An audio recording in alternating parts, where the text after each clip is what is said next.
Speaking of players potentially for Liverpool's bench, Yes. Lovely. Liverpool have spoken to Calvin Ramsey, reportedly Aberdeen fullback. Yeah. Right, Well, I don't know. First and foremost, I don't know. I think it was Christian Falk who's reported that. Good old Christian Falk. Yes, CF. I think is he linked with German clubs as well. I think Calvin Ramsey, hence why I'm guessing he's on Christian Falk's radar. He says, true, tick. Jurgen Klopp is interested in Calvin Ramsey as backup for Trent Alexander-Arnold. Look, it stands to reason that you'd want to back up with Trent. We'll go on and talk about Neco Williams, so we can combine the two if you want. Yeah, sure. I mean, this loan spell for Neco Williams couldn't have gone any better, I would suggest, for Liverpool and for him, and for Fulham, in the sense of it's amplified his profile, it's allowed him to play games and really express himself and show what type of player he is. It's a lot more difficult for a player like Neco Williams to play the odd game for Liverpool and for people not to go, ugh, like, he's not world class. You know, that sort of, look, see the way he hit that crossfield pass and it was a little bit behind. I got this a bit in the midweek, hearing people get exacerbated with Jordan Henderson because they were also pairing over Thiago. And there's like everyone needs to have all of the skills of the best possible player at all times, and that's Neco's biggest issue. Yeah, absolutely. I think there'll be a chance for Neco to leave in the summer. I think you know, it stands to reason really that's why they loaned him as much as I think he's got the potential to be a good backup for Liverpool, but I don't know if he's got the desire to be a backup now. You know, given you've had the taste of that, you've got promotion. He's a Welsh international. He's a very, very good player, Neco Williams. He'll be a Premier League player. Not a shadow of doubt that he'll have a good Premier League career or top flight career somewhere. You know, he might go abroad, but I think there'll be a chance for him to leave. And if he does, then there is obviously a vacancy for a right back, a young right back. You would suggest you want a right back who's gonna be able to do the similar things to Trent in terms of energy, delivery. No one's going to have the delivery of Trent, but that, you know, you want that to be one of their strengths. You know, I think it's. I have to say, Joe Gomez has done a really good job in the last few weeks of standing in a completely different way. Yeah. Albeit in a very similar way when he put that cross in onto Jota's head, was it Watford? But I think longer term, you want someone who's going to be more style sort of specific and that kind of player. So I don't know much about Calvin Ramsey as a player. I don't know much about Calvin Ramsey as a target for Liverpool, but I do know that I think a right back would probably be something that would be on the agenda if and when Neco leaves. I mean, a couple of things on him. Neco, 13 championship appearances, 2 goals, 2 assists. I was listening to the radio after the match. They love him as well. The Fulham fans are absolutely raving about him. Yeah. You know, I mean, firstly, I guess if Neco's to move on, what sort of price bracket do you think he falls into? I think you're looking at what Harry Wilson sort of went for around that element. I mean, Harry Wilson probably benefits from an obvious statistical point of view in terms of he scores goals and he sets goals up. I think he's got a great record for Fulham this season. You know, on the quiet, if you like, Mitrovic has got a lot of obviously headlines, and Fabio Carvalho has become flavour of the month, obviously because of the Liverpool stuff. But I think if you put Harry Wilson in and look at the goals and assists that he's been responsible for this season, I'm guessing it'll be over 20 total. You know, more than 20. So I think you'd look at pitching him in that. You know, you look at again full international, Premier League experience, Champions League experience. You know, 21. I think is he, Neco? Maybe it might. Be surprised if he's. Be surprised if he's anything higher. 20, 21. 21. What are we then? He just turned 21. Not today, no. April. Not just. Just close. But yeah, I think you're looking at 10 to 15. I would suggest for him. Probably one of those weighted ones where it's, you know, it might be sort of 7 up front and whatever, you know, 5 or 6 and add-ons, or 10 and 5, that kind of thing. But I think you're looking at, especially I think in the world of right backs at the moment, where it does feel like right back is the place to play football almost. You know, There's so many of them knocking around in the Premier League. You know, with Livramento and Lamptey and, you know, others that are obviously doing, Reece James and people like that. It does feel like, you know, if you can get yourself a good right back, you're halfway there in terms of having a pretty good side. So I think he would be looking at 10 to 15. Where do you think in terms of this? Because you mentioned Joe Gomez, and it's been great to see Gomez play right back and actually do it really well as well. And right now it's important because he's not getting his minutes at centre half because mercifully everyone else has been fit, which is such a rarity for Liverpool. One of the most staggering things about the season, I think I would suggest, isn't it? It almost amplifies last season, doesn't it? When a lot of people lost sympathy with Liverpool, I think pundits lost sympathy because it was so early in the season. It felt like, are you still going on about these centre backs? But did you see Andrew Beasley's stat about the partnerships? And you look at that and you were like, oh God, they played 4 games with a centre-back partnership with Fabinho and Henderson. It's just like, we kept joking, it's Liverpool's 16th defensive partnership of the season. It was insane. And Ben Davies still couldn't get a game. but that is one of those, like, it's a freak occurrence, I think, this season with the centre-backs, that all of them, considering the 3 of them had bad injuries. Last season's a freak, and this season's it's almost like they've evened themselves out, isn't it? It's almost like, okay, like, maybe if Liverpool had had 2 semi-normal seasons, they'd have won more. But it's just like, feast and famine, isn't it, almost? Or the other way around. But it's great. I agree. It has been great to see Gomez play.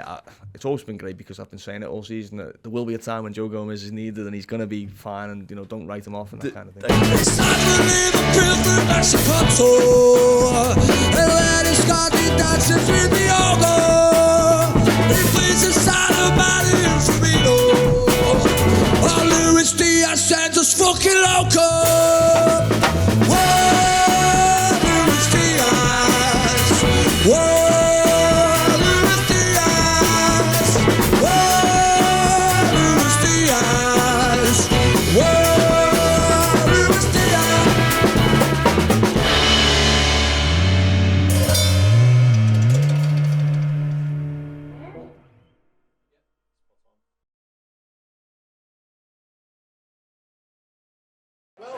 To the Redmen see me live.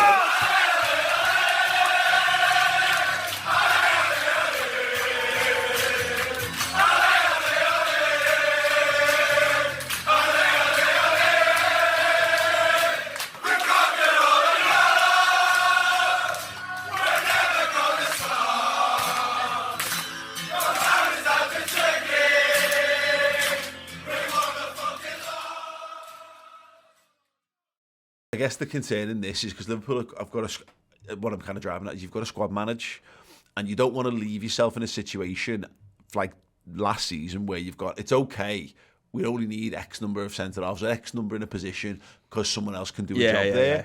James Milner's a factor in this, of course. I'm surprised how little we've seen him at fullback since Neco's gone out. He hasn't come on really, has he? And obviously, because Gomez has stepped up to fill that time for necessary reasons, again, just to get him spinning as much as anything else. But the issue's going to be forever is Trent Alexander-Arnold is 23 years old. He's got 10 years more potentially. Who knows where the future is for him? How are you getting someone in? What else is there? Because Conor Bradley was used a bit at the start of the season, but he's kind of disappeared. Cup games.